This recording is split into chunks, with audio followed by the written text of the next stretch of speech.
You've never held elective office before? Well, a district Other attorney. than this district attorney, Oh, yeah. okay. Yeah, that's Sorry, elected. Take that back, Yeah. yeah.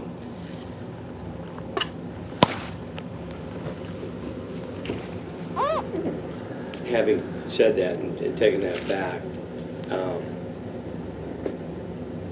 what do you think happens? You win the primary and you win the general election. You go to Washington. You've never had that kind of You've run for office, but you've never been in a legislative body before. Correct. How do you think how do you imagine it works?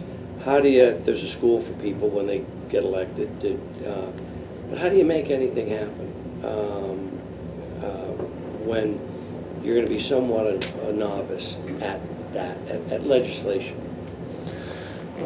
I think, first of all, one has to start out, or I will have to start at earning the respect of not only the people on my side of the aisle, but people on the other side of the aisle. And I think you earn that respect by, to put it in the vernacular, not trying to hot dog it, not trying to get on the floor and give a speech all the time.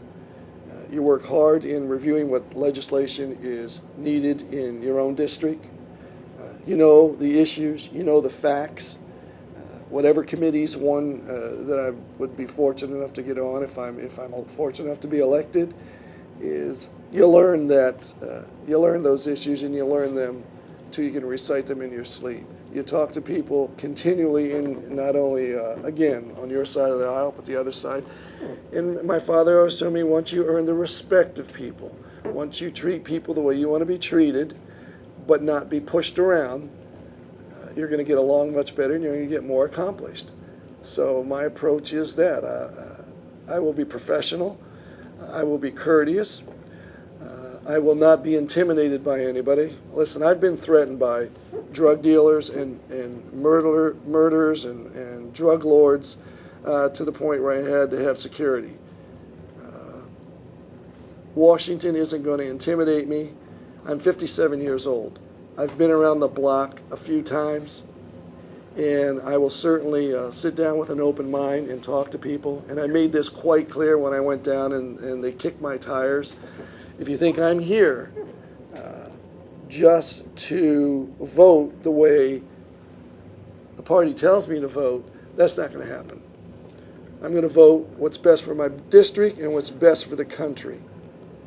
And that's just who I am. What you see is what you get. So if you earn the respect, if you come off knowing what you're talking about, stay away from the cameras to the degree that you get on there when there's something important to get across and you do it collectively.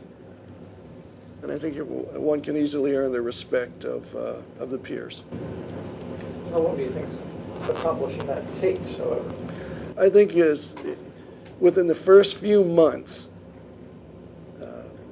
peers are going to check everyone out. They're going to know what kind of individual is coming in. They're going to know who stands up and has something to say but really doesn't know what they're talking about. And I think once in the first few months, a personality will be established, or at least opinions of my personality will be established. And that's the critical part. Do you have thoughts on term limits? Are they the appropriate thing? Would you set term limits for yourself? That there are a certain number of years you want to serve and not beyond that? Or Yes. I support term limits. Now, at my age, public doesn't have to worry too much about the term limits, but I have a formula of my own, if I may. The president can serve 2 elected terms or 10 years. The 10 years, the 2 extra years would be, of course, if a president died in office after he or she's been in office for 2 years, and then the vice president can fill that term and then 2 elected terms. So that's 12 years. A senator has terms are 6 years. I think it would be non-productive to have a senator serve a term and then be out. So 2 terms for a senator, 12 years.